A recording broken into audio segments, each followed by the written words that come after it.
Muy, pero muy buenos días. Tengan todos mis amados hermanos, que en este día hermoso que Dios nos regala, sea Dios propicio a todos nosotros en nuestras vidas, tanto en bendiciones como en crecimiento espiritual y en todas las áreas de nuestra vida.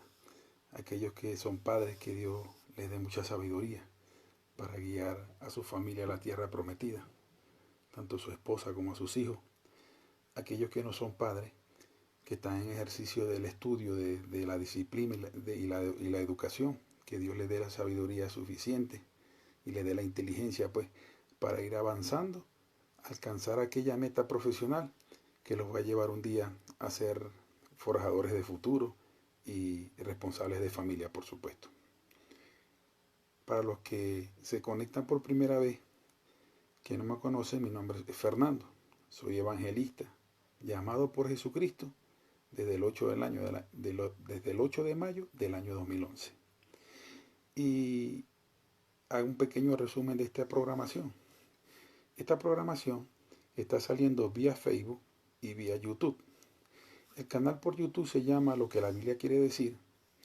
Para usted buscar los mensajes que están colgados en el canal, usted coloca Fernando Basabe y ahí le van a salir todos los mensajes. Y usted los puede escuchar en el momento que usted tenga el tiempo, el mensaje que usted quiera escuchar según el nombre del título. Y en Facebook, inmediatamente que yo dejo de transmitir, queda el mensaje colgado y va a diferentes grupos y está ahí en las redes sociales. Este espacio fue hecho y está destinado por Dios específicamente para estudiar la palabra de Dios. Ese es el único objetivo, estudiar la palabra de Dios. Y es una programación que es apta tanto para los hermanos en Cristo como para las personas que no tienen un conocimiento de Cristo o no han sido constituidos hijos de Dios porque no han aceptado a Cristo en su corazón. ¿Por qué? Porque no se habla otra cosa que el estudio de la palabra. La palabra se estudia de una manera expositiva, verso a verso, no es una predicación, son enseñanzas y son aptas para toda persona. Aunque hay enseñanzas que son muy profundas, hay enseñanzas que van a ser muy difíciles a veces para personas poderlas digerir, poderlas entender. Yo le insto a que la escuche varias veces seguidas, le ore al Señor y el Espíritu Santo le va a mostrar. Pero ya para usted es más fácil porque ya usted está escuchando la revelación, la interpretación de la escritura. Difícil es para las personas que le lean la Biblia y no se la expliquen, porque definitivamente hay personas que leen y no entienden. Por eso mismo, porque es necesario la revelación del Espíritu Santo para poderlo entender. Hoy vamos a estudiar un tema, que yo no sé cuál de los temas que estudiamos es más importante, porque cada vez que tocamos el tópico de un tema, a mí me parece que aún tiene más importancia o tiene más relevancia que los otros que hemos tocado. Hoy vamos a tocar un tema muy importante y vamos a ver la paternidad, cómo se muestra Dios a través de su paternidad en generosidad, en amor y en sabiduría.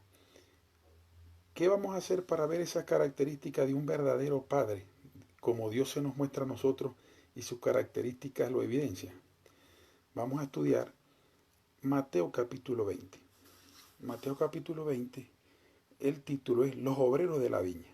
A través de esta parábola, que es una parábola, es un ejemplo terrenal para dar a entender una verdad espiritual. Jesucristo, por la multiforme sabiduría que tenía, cuando él hablaba la gente se maravillaba. Pero muchas de las personas que se maravillaban veían a él mucha sabiduría, pero terminaban no entendiéndolo. Porque si fuese así, los mismos apóstoles que caminaron con él hubiesen entendido el misterio de la iglesia, que no lo entendieron, y Dios tuvo que levantar a Pablo. Y había gente que decía, ¿por qué él dice que es el pan de vida? ¿Acaso podemos comérnoslos a él? O sea, no entendían que todo lo que Cristo decía tenía una connotación espiritual. Así como la esposa de Zebedeo, la que le pidió a Jesús que colocara un hijo a su derecha y otro a su izquierda cuando estableciera supuestamente un reino de terrenal, tampoco ella entendió que Jesús vino a establecer fue un reino espiritual. Que Jesús vino fue a establecer un pueblo para Dios que aún viviendo en la tierra, viviera semejanza de Dios en el cielo y viviera bajo las instrucciones de los edictos de Dios, que es la ley de Dios. Eso cualquiera no lo entiende. Eso se entiende por revelación del Espíritu Santo. Entonces nosotros hemos destinado esta programación para explicar la palabra y que las personas ya no tengan excusa y decir, no, cada vez que yo voy a la Biblia yo no entiendo lo que ahí dice. Usted ahora va a tener un espacio a través del Facebook y del YouTube donde le van a explicar la palabra y hay cosas que usted antes no entendía, ahora la va a poder comprender.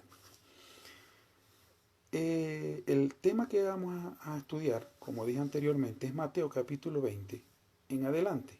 Dice los obreros de la viña, dice el título. Yo voy a leerlo primero, los versos a esgrimir, y después que lo lea lo voy a explicar. Y a la medida que voy explicando, voy dando ejemplos de tal manera que usted pueda tener una mejor comprensión de este pasaje. Y ya este pasaje le quede usted revelado en su corazón, usted no tenga la necesidad de que cuando le toquen este pasaje, tener que, ay, pero ¿qué será lo que está queriendo decir? No, ya usted tiene una revelación en su corazón. Usted la va a guardar allí. Y ya este pasaje le va a dar una enseñanza que usted la va a internalizar en su mente, que es el corazón espiritual del hombre, y la va a poner por obra. La palabra no es solamente para oírla, la palabra se oye, se entiende y se pone por obra. Porque en vano la escuchamos entonces si no la vamos a poner por obra. Entonces leemos. Mateo capítulo 20, verso 1. Dice así. Los obreros de la viña. Porque el reino de los cielos es semejante a un hombre, padre de familia. Este ejemplo de padre de familia nos da una característica de una vez de Dios. Porque Dios es nuestro Padre y Él se muestra como nuestro Padre, muestra su paternidad. Y ya sabemos que al hablar de padre de familia en este ejemplo terrenal, tiene que ver con una verdad espiritual. Dice, que salió por la mañana a contratar obreros para su viña. Verso 2. Y habiendo convenido con los obreros en un denario al día. Verso 3. Saliendo cerca de la hora tercera del día, vio a otros que estaban en la plaza desocupados. Y les dijo, id también a mi viña, y os daré lo que sea justo. Y ellos fueron. Verso 5. Salió otra vez cerca de las horas sexta y novena e hizo lo mismo. Es decir, buscó más obreros para la obra que estaban haciendo de recoger las uvas en la viña. Verso 6. Y saliendo cerca de la hora undécima, o sea, por tercera vez, halló a otros que estaban desocupados y les dijo, ¿por qué estáis aquí todo el día desocupados? Y ellos respondieron, le dijeron en el verso 7, nadie nos ha contratado. Él les dijo, id también vosotros a la viña y recibiréis lo que sea justo. Verso 8. Cuando llegó la noche, el señor de la viña dijo a su mayordomo, llama a los obreros y págales el jornal, comenzando desde los postreros hasta los primeros. Y al venir los que habían ido cerca de la hora undécima, recibieron cada uno su denario. Escuche bien la lectura de este pasaje, porque tiene unas riquezas espirituales muy profundas. Y es necesario que usted escuche primero la lectura para que después cuando lo volvamos a esgrimir verso a verso usted lo pueda entender. Dice el verso 10. Al venir también los primeros, pensaron que habían de recibir más, pero también ellos recibieron cada uno un denario. El verso 11. Y al recibirlo murmuraban contra el padre de familia. ¿Qué murmuraban? Verso 12. Estos postreros han trabajado una sola hora y los ha hecho iguales a nosotros, o sea, les ha dado el mismo pago que nosotros que llegamos en la madrugada a trabajar, que hemos soportado la carga y el calor del día. Verso 13. Él respondió y dijo a uno de ellos, amigo, no te hago agravio, ¿no conveniste conmigo en el pago de un denario? Verso 14. Toma lo que es tuyo y vete, pero quiero dar a este postrero como a ti. No me es lícito hacer lo que quiero con lo mío, dice el padre de familia. O tú tienes envidia porque yo soy bueno. Dice el verso 16 y aquí termina hasta donde vamos a esgrimir. Así los primeros serán postreros y los postreros primeros.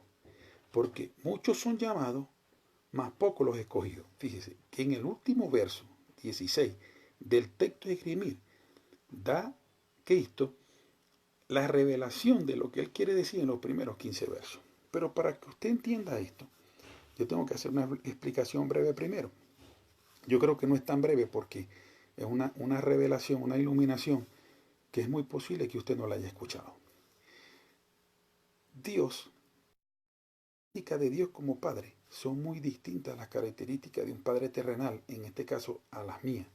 Yo como padre de familia difícilmente puedo tener los atributos de padre que tiene Dios. La Biblia dice que Dios no es hombre para que mienta, ni hijo de hombre para que se arrepienta. O sea, Dios no es hombre. Dios tiene unas capacidades divinas y unas capacidades espirituales que van muy por encima de lo que nosotros podemos desarrollar. Mas, sin embargo, Él muestra sus características al hombre para que el hombre trate de ser imitador de Él como Padre. Porque la única manera de que nosotros seamos efectivos, incisivos, a la hora de hacer la obra de Padre, es mirar el mejor ejemplo que es Dios. Dios nos hizo a nosotros a su imagen y semejanza. Cuando hablamos de imagen, ya eso lo voy a explicar para que usted lo pueda entender. Y cuando hablamos de semejanza, es que Dios quiere que nosotros seamos parecidos a Él en carácter, en actitud, con P y con C. O sea, que nosotros seamos personas que realmente podamos ser imitadores de Él. Pero yo le soy sincero, es bastante difícil por las presiones de la vida y por la dureza de nuestros corazones tener las mismas características de Padre que tiene el mismo Dios. Sin embargo, Él se muestra a nosotros como un Padre, muestra sus características, muestra sus actitudes para que nosotros seamos imitadores de Él. ¿En qué si no no hemos fallado en parecernos a Él? En la imagen, en la imagen. Entonces, vamos a explicar rapidito lo que es la imagen para que después expliquemos lo que es la semejanza de que Dios quiere que nosotros apliquemos con respecto a este pasaje, con lo que Él nos muestra a nosotros. Mire, esto que yo voy a revelar ahorita, cualquiera no lo sabe. Cualquiera no lo sabe. Y le voy a explicar por qué. El verso, váyase a Génesis 1.26. Génesis 1.26. Génesis 1.26. Dice así el texto. Entonces dijo Dios. ¿Quién habló? Dios. Claro, el Génesis lo escribió Moisés y él plasmó esa escritura inspirado por Dios, por el Espíritu de Dios que lo llevó a escribir el Pentateuco. Este verso lo escribió Moisés, pero lo que él escribió, el mismo Espíritu le dijo que lo escribiera. El Espíritu que escudriña lo profundo de Dios le dijo a Moisés, vas a escribir que lo dijo Dios. Dice Génesis 1.26 así, entonces dijo Dios, hagamos al hombre a nuestra imagen, conforme a nuestra semejanza.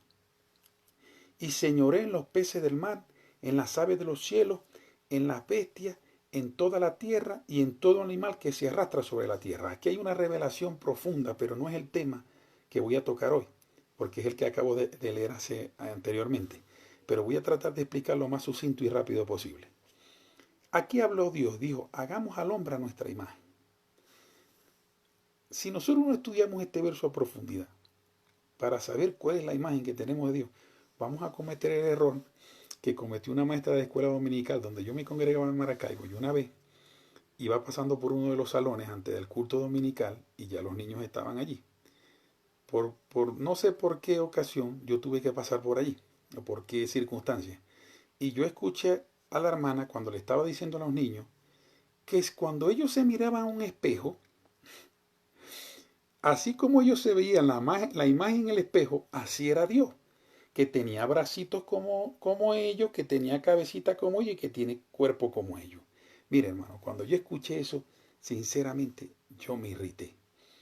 ¿Por qué me irrité? Porque uno no puede empezar a sembrar una semilla mala en los niños. Uno a los niños tiene que hablarle con claridad. Los niños son una esponja para aprender, para absorber el conocimiento. Y si yo les empiezo a enseñar mal, o sea, si yo les empiezo a enseñar algo que es incorrecto escrituralmente, ellos van a crecer con eso, hermano. Y por eso tantas falsas doctrinas, tantas denominaciones, tanta gente diciendo que son ministros, que son llamados por Dios, y usted los escucha hablar. Y sale la palabra de Dios escrita, pero no hay revelación en ello. Y muchas veces lo que sale es torcido. Yo voy a explicar este verso para que usted no se lo olvide nunca en su vida. Cuando Dios dijo, hagamos al hombre a nuestra imagen, hay que ver el contexto donde Dios lo dijo y a quién se lo dijo. ¿Dónde mora Dios? En las alturas, en el tercer cielo, en el mundo espiritual. ¿Cierto o falso? ¿con quién habitaba Dios desde el principio? Con el Hijo y con el Espíritu Santo. Entonces, cuando Dios habló y dijo, hagamos, que Él está hablando en plural, Él no está diciendo en singular, voy a hacer, Él dice, hagamos, Él se está refiriendo a otras personas, a otras personas que están con Él, que van a hacer al hombre a imagen de ellos. Entonces, aquí viene la revelación. Cuando Dios dice, hagamos al hombre a nuestra imagen, Él se lo estaba diciendo al Hijo y al Espíritu Santo. Cuando Él dijo al Hijo y al Espíritu Santo, hagamos al hombre a nuestra imagen, ¿cuál es la imagen que hizo Dios de nosotros? ¿Cuál es la imagen? Así como el Padre es Padre, Hijo y Espíritu Santo, a la vez son tres, pero a la vez son uno también, porque aunque son tres personas de la deidad, son semejantes en todo, comparten la misma divinidad. Esas tres cosas los hace a ellos uno solo. El Padre no se separa del Hijo, el Hijo no se separa del Espíritu Santo y el Espíritu Santo tampoco se separa del Padre. ¿Dónde tengo yo esa revelación de que ellos no se separan?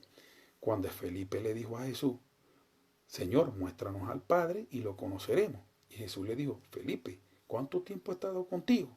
Y tú me preguntas a mí que te muestra al Padre y lo conocerás. Si me has visto a mí, has visto al Padre. Quiere decir que en Jesús, en ese contenedor, estaba el resplandor de la gloria del Espíritu Santo y del mismo Dios. Ellos no se separan. Ese fue el misterio. Hay una predicación que yo tengo que se llama el misterio de la copa, que es el misterio del por qué Jesús le dijo a Dios, pasa de mí esta copa, pero que no se haga tu voluntad sino la mía. Y esa revelación se la voy a dar de una vez. Cuando Jesús le dijo a Dios que pasara de él esa copa, la copa de la ira de Dios que Cristo no quería tomar, era cuando Dios se separara de él, cuando Dios se separara de Jesús por causa de la iniquidad que tenía que ser clavada en la cruz de Calvario. En ese momento ni el Cristo ni el mismo Dios podían estar ahí por la santidad que representaba estar en una cruz con los pecados de la humanidad. Y Jesús cargó con ese precio. Ese es el valor tan grande que tiene Jesús y lo que hizo Jesús por nosotros. Que gracias a Dios, Él tomó la decisión de venir a morir por nosotros y tomó la copa de la ira de Dios. Y Él dijo, pasa de mí esta copa, la ira que iba a caer de Dios sobre la cruz y sobre Él por causa de la iniquidad del hombre. Entonces, cuando Dios dice, hagamos al hombre a nuestra imagen, si ellos son tres, Padre, Hijo y Espíritu Santo, ¿cuál fue la imagen que Dios le dio al ser humano, al hombre? Así como ellos son tres, Padre, Hijo y Espíritu Santo, el hombre es cuerpo, alma y espíritu. Esa es la imagen. Cuando usted mira a Dios, usted está mirando a los tres. Y cuando usted mira al hombre, está mirando tres personas, un cuerpo físico y dos cuerpos espirituales. Eso lo habla Pablo, creo que en 1 Corintios capítulo 14. Lo que son cuerpos espirituales y lo que son cuerpos terrenales. ¿Cuál es la imagen entonces de nosotros de Dios? Que como ellos son tres y a la vez son un solo Dios, el hombre es tres cuerpos y a la vez un solo ser humano. Cuerpo, alma y espíritu. Eso es de que Dios tiene cabeza como yo y tiene orejas como yo, como esa hermana le estaba explicando a esos niños. Eso escrituralmente es incorrecto. La Biblia dice que Dios no es hombre para que mienta, o sea, no es hombre, o sea, no tiene esa facultad que tenemos los hombres de mentir, esa actitud que tenemos nosotros de mentir. Y dice, y ni es hijo de hombre para que se arrepienta. Si Dios no es hijo de hombre y Dios no nació de mujer y no tiene un cuerpo con nosotros porque no nació de mujer, ahí viene el error de la Iglesia Universal, la Iglesia Católica, que dice que María es la Madre de Dios. ¿Cómo van a decir que María es la Madre de Dios, del Dios Padre, si Dios Padre nunca ha tenido madre? El Dios Padre es el alfa y el omega, el principio y el fin. El Dios nunca tuvo principio. Dios es Dios, Dios es el todo, el Dios es el que lo llena todo. Entonces María no es la madre de Dios, María es la madre de Jesús. Jesús hombre, Jesús el hombre. María tampoco es la madre de Cristo, el que estaba con Dios en la eternidad. María es la madre de Jesús, el hombre que nació del vientre de María. Ese es el error de los católicos, y me disculpan que los nombres porque no me gusta hacerlo, cuando dicen que María es la madre de Dios. Dios no tuvo madre, señores católicos, con todo respeto. Es un error escritural y es desviar a la gente hacia algo que no lo dice la Biblia. Dios no tuvo madre.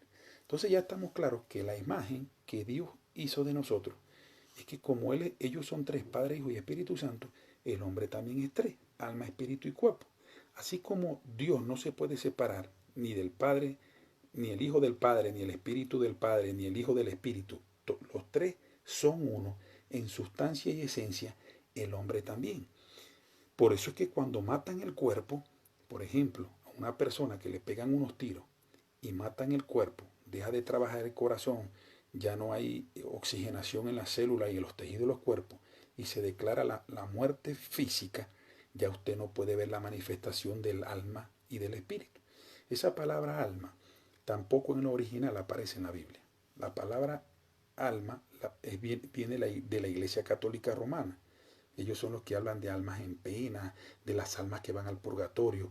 Esa palabra escrituralmente es incorrecta, mas sin embargo yo la nombro porque son las palabras que ustedes entienden. Pero la palabra que significa en ese segundo cuerpo como alma es ser interior, espíritu y cuerpo.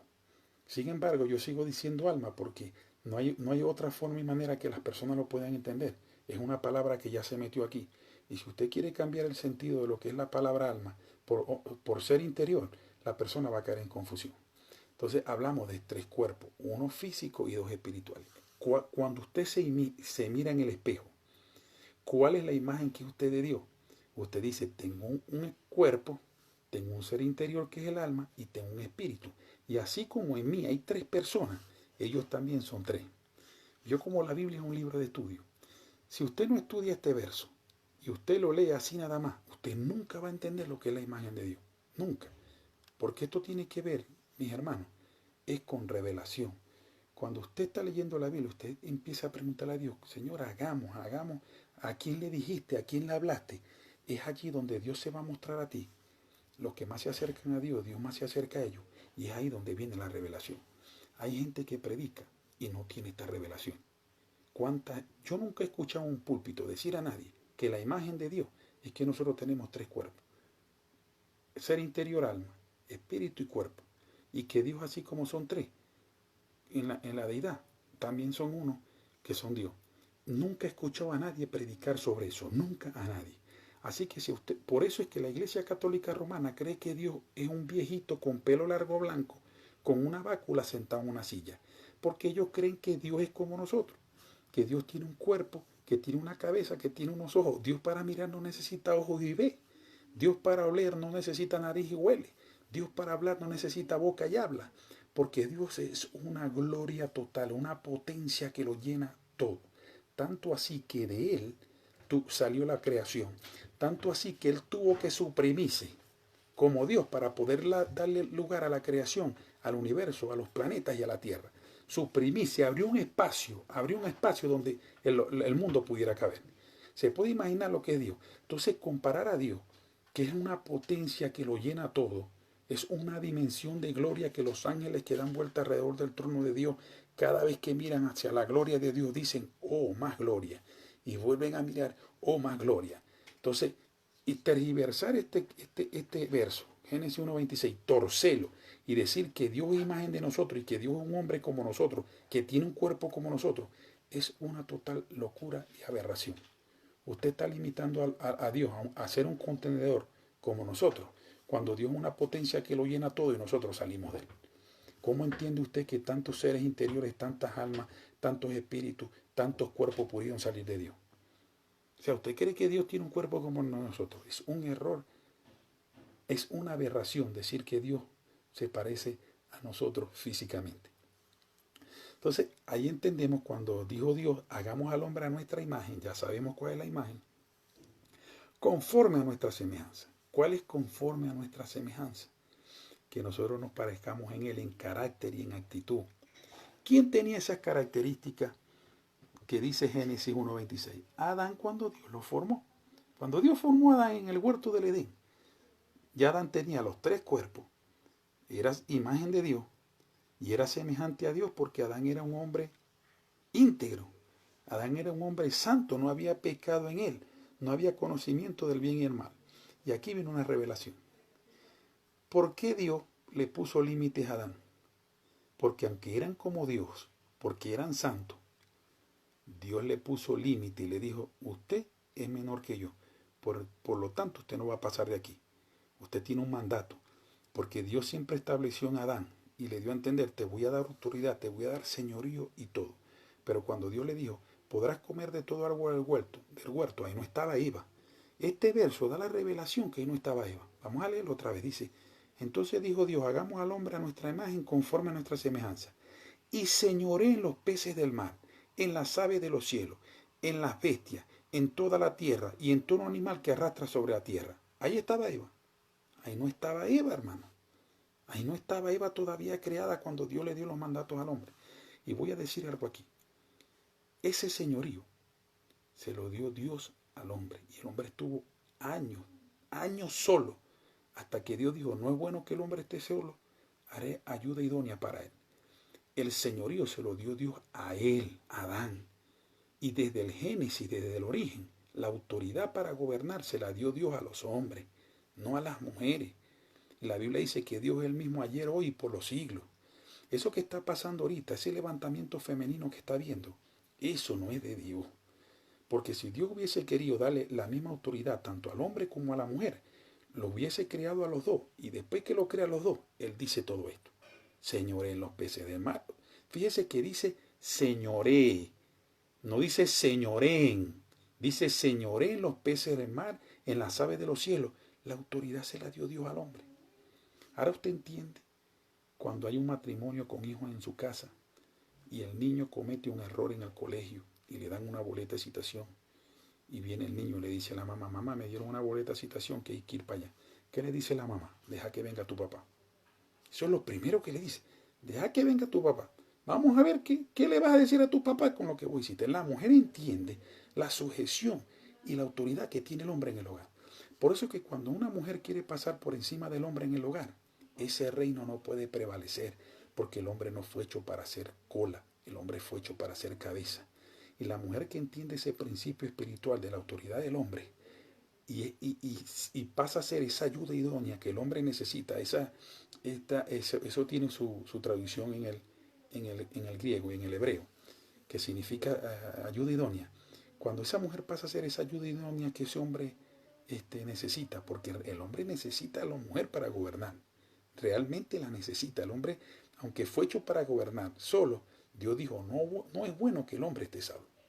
Y dijo, le haré ayuda idónea para él. Esa ayuda es como una punta de lanza, es como un soporte donde el hombre en un hogar se soporta para que las cosas marchen bien. Por eso es que la mujer también es necesaria y merece un respeto. Dios no la hizo una hija del hombre. Le dijo ayuda idónea. O sea, tú necesitas la mujer para gobernar. Pero ese no es el tema que venía a hablar. Entonces, lo que quería recalcar aquí es que Dios nos hizo a su imagen. Tenemos 3 cuerpos, como ellos son 3 también. Pero Dios también quiere que vivamos a su semejanza. Este tema lo vamos a ahondar después un poquito más profundo. Porque de aquí se revela lo que es la autoridad del hombre, lo que es la mujer como ayuda idónea y la mujer como sujeción al hombre. Cuando usted entiende eso, va a entender todos los ministerios, que si la mujer puede gobernar, que si la mujer tiene ministerio, que si la esposa del pastor es pastora. Usted va a entender todo eso. Y todo eso es por revelación. Todo eso es por revelación. Vámonos rápidamente a Mateo capítulo 20, que estamos estudiando en la parábola que se titula Los obreros de la viña. Ya nosotros hablamos de la imagen del hombre de Dios en Génesis 1:26. Ahora vamos a hablar una de las características que Dios tiene y quiere que nosotros hagamos en la tierra como padre a semejanza de Él. ¿Cómo es la manera que Dios quiere que nosotros trabajemos en la tierra? Conforme a esa semejanza de Él, que la tenía Adán y Eva en el huerto del Edén, pero cuando comete la iniquidad de rebelarse contra Dios y pasar por encima del mandato que Dios le dio, fue echado del huerto del Edén. Por eso es el problema de la condición adámica que nosotros traemos, la condición de iniquidad, de rebelarnos contra Dios. Por eso es que usted ve hombres que son cristianos, que obedecen a la palabra de Dios, y ve hombres que no obedecen a la palabra de Dios, que viven su vida bajo el gobierno que les da la gana. ¿Por qué? Porque están viviendo una vida rebelados contra Dios.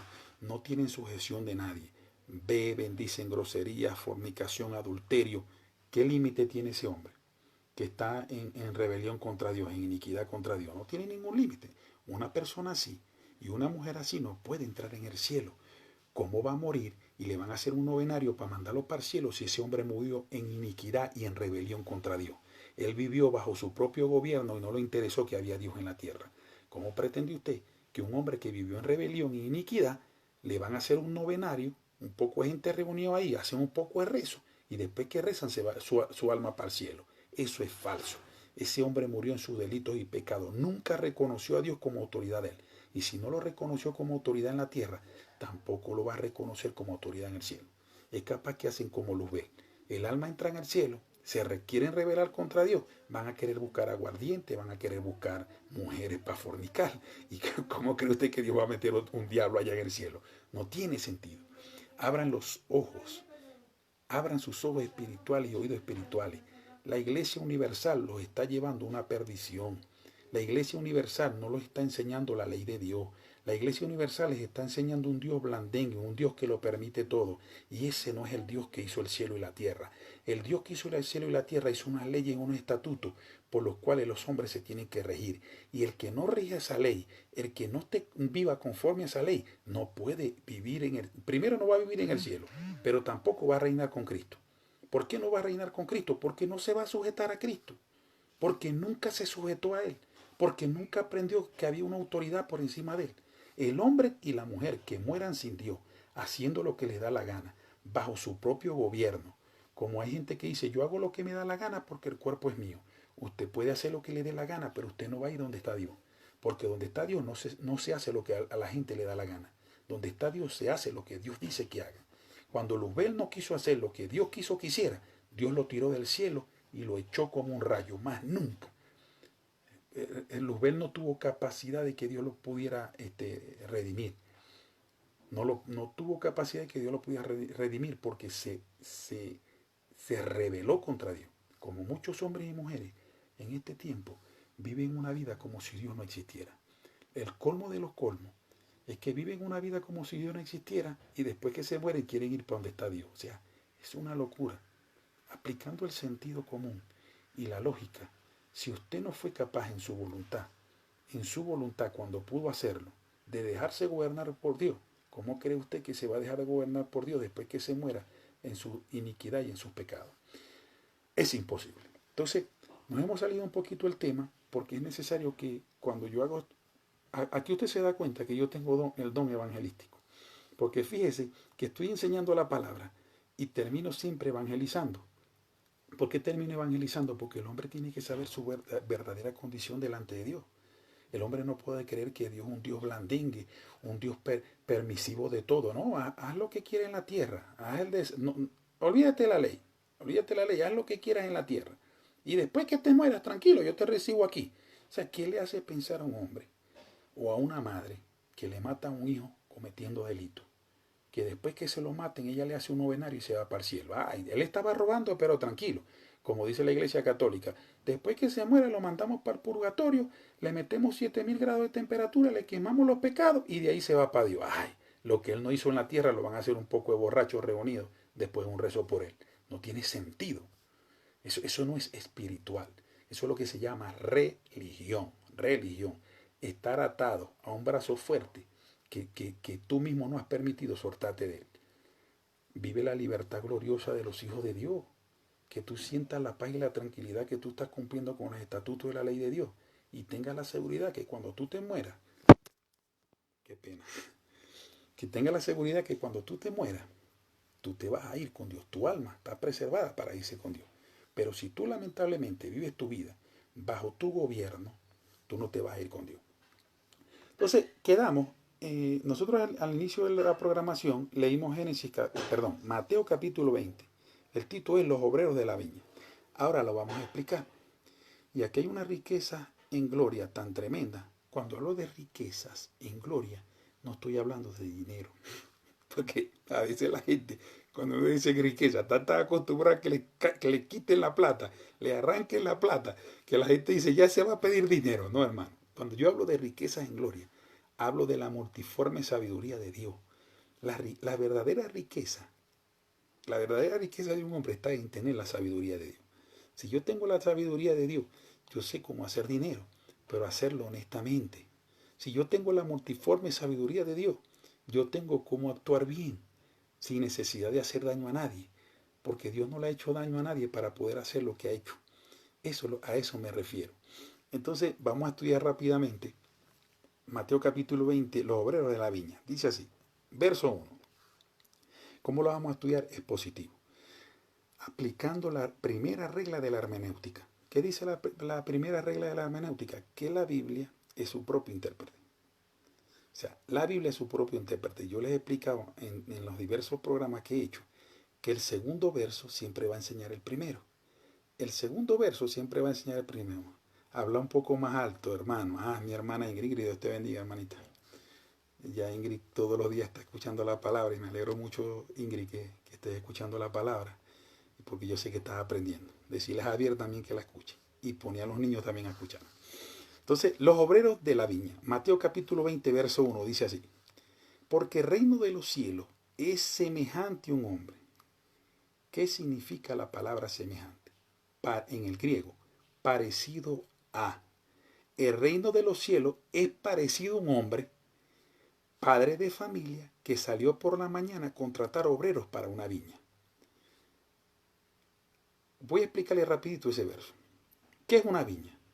Es un lote donde se siembran árboles de uva para recoger el fruto de la uva, o el fruto de la vid, que es la uva.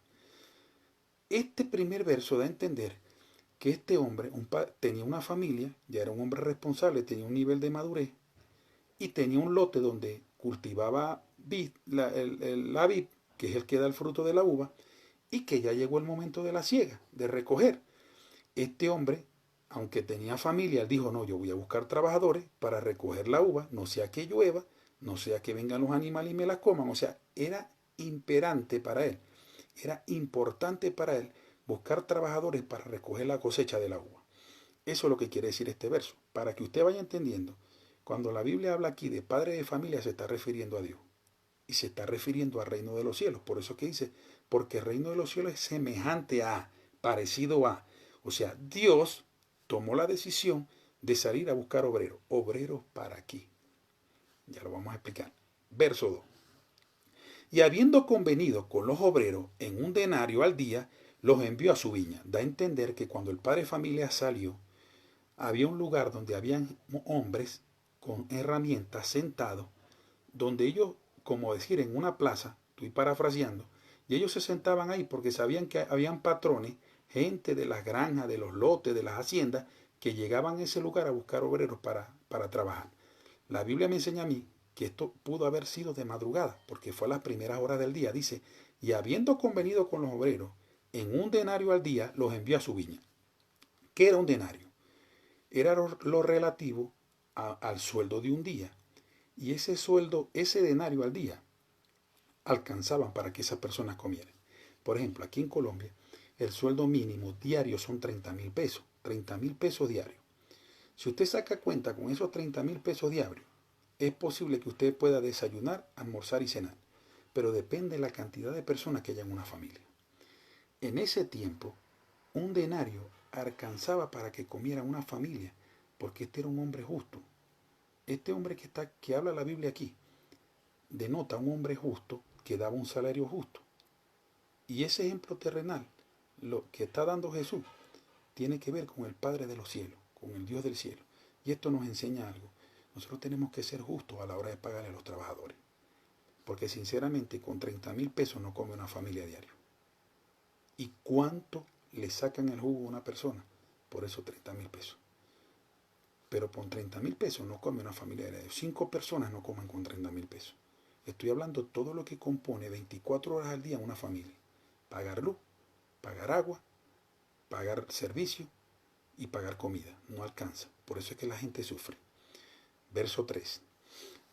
Saliendo cerca de la hora tercera del día, o sea, el hombre salió primero en la madrugada a buscar gente. Se trajo un grupo de gente a trabajar. Después saliendo cerca de la hora tercera del día, podemos hablar a las 11 de la mañana, a las 12 del día, vio a otros que estaban en la plaza desocupados. O sea, volvió a ir a la plaza y vio más hombres otra vez. Yo estoy casi seguro que en la primera vez que fue se los llevó a todos, porque no había más. Él dijo, voy a buscar más porque necesito más obreros para que me ayuden a recoger las uvas. Entonces, saliendo a la hora tercera del día, vio a los otros que estaban en la plaza desocupados. Y mire lo que dijo. Y les dijo, id también vosotros a mi viña, yo os daré lo que sea justo. Y ellos fueron. O sea, eran las 11, las 12 del día. Ya los que estaban en la viña, que ya habían sido contratados para cobrar un denario, tenían desde la madrugada trabajando. Y él dijo, id también vosotros a mi viña y daré un salario justo. Cuando él dice un salario justo, es un salario que les iba a alcanzar a ellos para sus necesidades.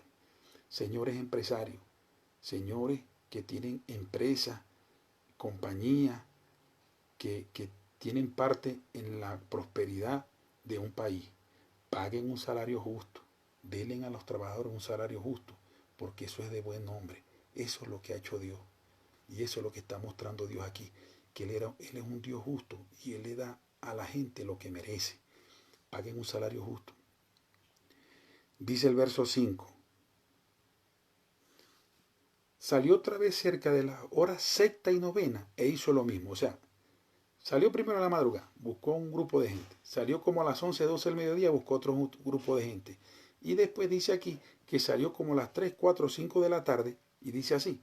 Y saliendo cerca de las horas sexta y novena, 6 de la tarde, 5 de la tarde, e hizo lo mismo. Los obreros que estaban ahí desempleados, esperando trabajar, ya imagino que ya tenían rato esperando también, se los llevó también para la viña a trabajar. Y miren lo que dice el verso 6. Y saliendo cerca de la hora 11, o sea, en la noche, 9, 10 de la noche, halló a otros que estaban desocupados y les dijo, ¿por qué estáis aquí todo el día desocupados? Le dijeron, porque nadie nos ha contratado. Él les dijo, y también vosotros a la viña, y recibiréis un salario justo, o recibiréis lo que es justo. O sea, aquí nosotros tenemos que ver varias cosas. Número 1, él se llevó 4 grupos de trabajo. A uno se lo llevó en la madrugada, a otro se lo llevó a golpe de 11, 12 del mediodía, a otro se lo llevó a golpe de 5, 6 de la tarde, y a otro se lo llevó a altas horas de la noche. Lo que me da a entender lo imprescindible que era para él, lo indispensable que era para él, recoger todas las uvas ese día. O sea, no le importó la hora a la que la persona fuera a trabajar. A lo que le importaba era recoger todas las uvas que tenía que recoger, la siega de la vid. Entonces dice el verso 8, cuando llegó la noche, el señor de la viña dijo a su mayordomo, o sea, me imagino que ya en la madrugada él vio que ya recogieron todas las uvas, y le dijo a su mayordomo, llama a los obreros y págales el jornal, comenzando desde los postreros hasta los primeros. O sea, si usted se da cuenta acá en esta escritura, ya después que recogieron todas las uvas, los 4 grupos de trabajadores que en distintas horas él buscó para ese ejercicio de trabajo, él llamó al mayordomo y dijo, ¿ya recogieron todas las uvas? Sí, ahora llámalos y los paga. Pero le vas a pagar primero los que llegaron de último, o sea, vas a hacer la filita, ¿verdad? Le vas a pagar primero a los que llegaron de último y así vas a ir pagando hasta que le pagues a los que llegaron primero en la madrugada. Y miren lo que pasó. Miren lo que pasó. Y al venir los que habían ido cerca de la hora 11, recibieron cada uno un denario. O sea, los que llegaron a las 10 de la noche, terminaron de recoger la uva, le dieron su denario.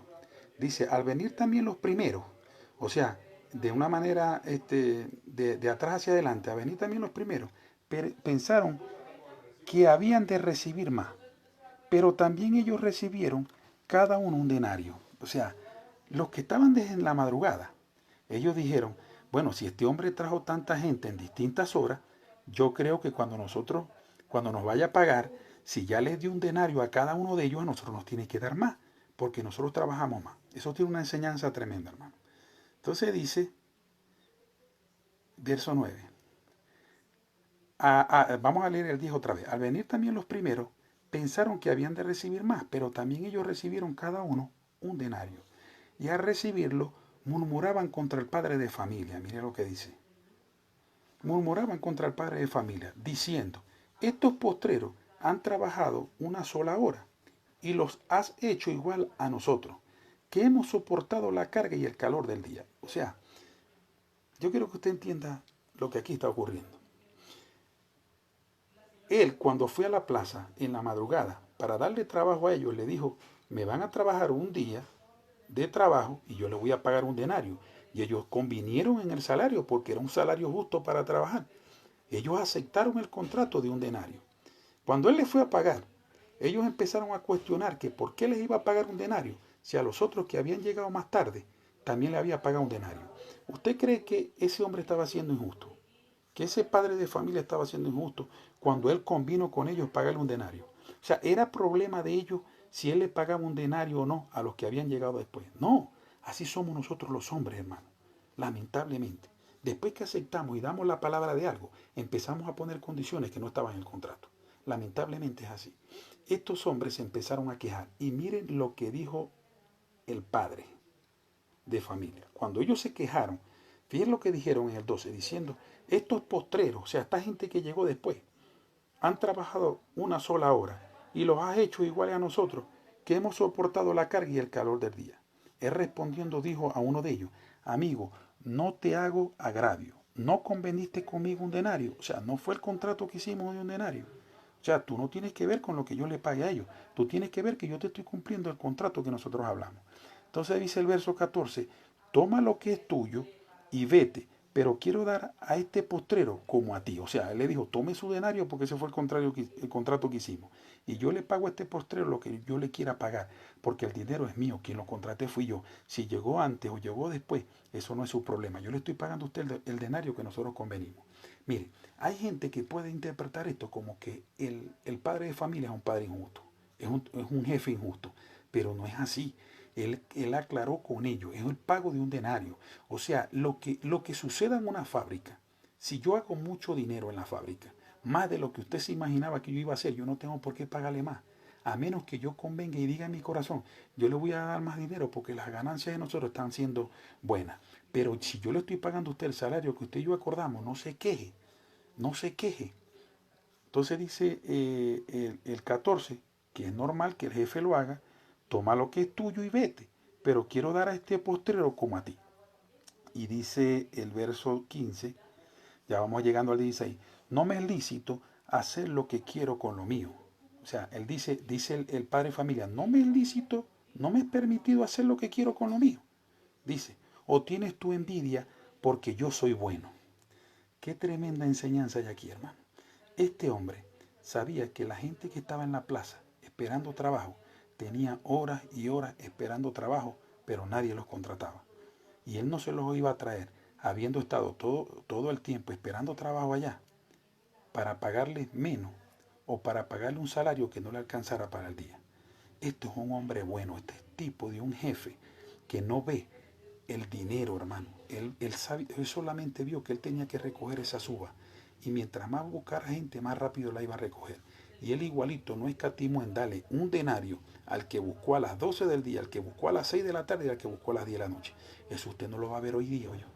Para nosotros vivir a semejanza de Dios en este tiempo y tener ese carácter que tenía Dios de no poner los ojos en el dinero, sino en la necesidad de la gente, eso solamente lo puede hacer una persona llena del Espíritu Santo.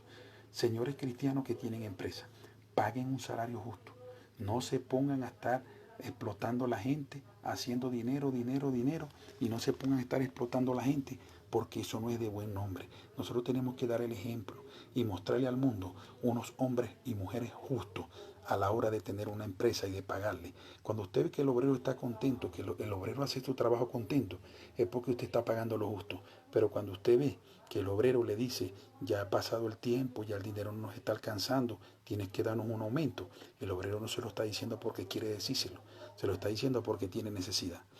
Entonces en el 16 Cristo saca la revelación a la luz de lo que quiere darle a entender a los que lo están escuchando y dice, así los primeros serán postreros y los postreros primeros, porque muchos son llamados y pocos escogidos. Y voy a explicar esto rápidamente. El padre de familia es Dios. Los obreros son los que Dios está llamando a salvación, el llamado universal. Van a haber unos que van a llegar primero, que van a trabajar muchísimo. Hay pastores que tienen 30, 40 años trabajando. Hay evangelistas que tienen 30, 40 años ministrando. Lo llamaron a los 20 años y tienen 80 años. Imagínense usted, 40, 50 años en el evangelio. Pero así como ellos fueron salvos, También hay personas que tienen la posibilidad de ser salvos y nunca trabajar en la obra de Dios en el lecho de muerte. Hay personas que se están muriendo y le vienen y le predican a Cristo y le dicen, mira, si te mueres te vas con con tu iniquidad y con rebelión contra Dios, tú tienes que aceptar a Cristo. Y esa persona en su agonía acepta a Cristo en su corazón y le va a dar lo mismo que Dios le dio al que tiene 50 años pastoreando. Vámonos al contexto de la congregación. Mire, hay gente en la congregación que se la pasa diciendo que yo soy el que más trabajo, que yo soy el que más hago. Si yo no estuviera aquí, esto no funcionara. Si yo no esto, esas personas que tienen el yoísmo, tengan cuidado, porque ese yoísmo no es de Dios. El gran yo soy es Dios. Esas personas que yo, solito yo, no se queje, porque Cristo está diciendo aquí que Dios es un Dios generoso, que Dios es un Dios de amor. Y Dios a la hora de pagar, a la hora de dar, no mira tu apariencia ni mira tus capacidades. Dios da como Él quiere dar. Y para Dios, dar mucho o dar poco, igualito Él sabe a quién le tiene que dar lo que le tiene que dar. Hermanos, en las congregaciones, cuando ustedes vean que llega un hermanito que se convierte a Cristo y en 1 año, 2 años empieza a exteriorizar, empieza a efervecer lo que usted en 10 años no ha aflorado, no se ponga envidioso, no se queje, no se ponga a preguntarle a Dios porque Él está dando ahorita en 1 año, 2 años lo que a mí no me ha dado en 10 años. Porque el padre de familia en la viña da a entender un Dios que da según lo que Él sabe que tiene que darle a cada quien. Por eso es que Pablo le decía a Timoteo que nadie tenga en poco tu juventud. Señores ministros de las congregaciones, no tengan en poco los jóvenes. Hay jóvenes que llegan con revelación que Dios les empieza a mostrar y le dice, pastor, disculpe, lo que usted está predicando no es así, porque yo estoy estudiando la Biblia, es así, así, asado. Y como ellos no tienen la revelación, dice, no, este muchacho va llegando, este es un loco, este no sabe lo que está diciendo. No, escúchelo, pastor, porque usted no sabe por qué Dios le está dando a ese joven lo que no le ha dado a usted, o lo que usted no ha querido recibir. Porque el problema no es a veces que Dios nos dé, sino que no queremos recibir, que cerramos nuestro corazón a lo que Dios quiere hacer con nuestra vida. Esta parábola, bendito sea Dios, esta parábola que se titula Los obreros de la viña, muestra un padre de familia que tenía una viña, un sembradío de uva, que llegó el momento de la siega y había que recogerla. Y fue a buscar trabajadores para que recogieran esas uvas. Las uvas representan las personas que necesitan a Cristo. Y los trabajadores somos nosotros. Nosotros vamos, Dios nos capacita, nos muestra el camino de salvación. Primero nos salva a nosotros. Y después que nos salva a nosotros, ellos vienen y van a predicar el Evangelio y nosotros también somos alcanzados por el Evangelio. Sin embargo, el pago que Dios da a cada uno es un pago justo. Pero hay unos que llegamos después y otros que llegamos primero. Los que llegan primero, den la gloria a Dios porque tuvieron la virtud de trabajar más para la obra de Dios. Y no se queje, aunque recibió lo mismo, porque recibió la misma salvación que recibió el que recibió hace 40 años. Es la misma salvación que va a recibir el que recibe ahorita. Eso es lo que quiere decir esa parábola. Yo estoy aquí en el cuarto y están conversando duro allá afuera en el pasillo. Y pues yo creo que ya esta enseñanza quedó clara. Vamos a orar y ya mañana venimos con otro programa. Padre, en el nombre de Jesús, te damos gracias por esta enseñanza, Señor, porque nos estás enseñando la semejanza que nosotros debemos tener con respecto a ti, Señor. Por eso te damos gracias, mi Dios del cielo, porque tú has permitido en este tiempo, Padre, que nosotros veamos esta característica de un padre de familia, de un jefe que da salario justo y trabajo justo, para que nosotros obremos de la misma manera. Por eso yo te doy gracias, mi Dios del cielo, porque tú permites, mi Dios del cielo, que tu sabiduría, tu multiforme sabiduría, aunque sea, mi Dios, en cuentagotas, que tú no nos las digas, llega a nuestra vida para nosotros ser mujeres y hombres justos sobre la tierra. Por eso te damos gracias, Señor, en el nombre de Jesús. Amén y amén. Amados hermanos, tenemos que ser hombres justos. Aprendamos esta enseñanza que nos da Dios a través de este padre de familia. Que este padre de familia, lo que resalta a Dios es que era un hombre de corazón bondadoso y veía la necesidad del trabajador y no el dinero que él tenía que pagar. Él le dio a todos la misma cantidad de dinero a cobrar porque sabía que tenían la misma necesidad de trabajo. Esas cosas no se ven hoy en día y esa no la muestra Dios para su gloria. Hermano, nos vemos en otra oportunidad si así Dios lo quiere. Y como siempre me despido. Que la paz de Dios, que sobrepasa todo entendimiento, nos guarde irreprensible hasta la venida de nuestro Señor Jesucristo. Que Dios lo guarde y que Dios lo bendiga. Recuerden que ya lo monto en YouTube. Busque la página Fernando Basabe y ahí están los mensajes. Y queda colgado en el Facebook. Bendiciones.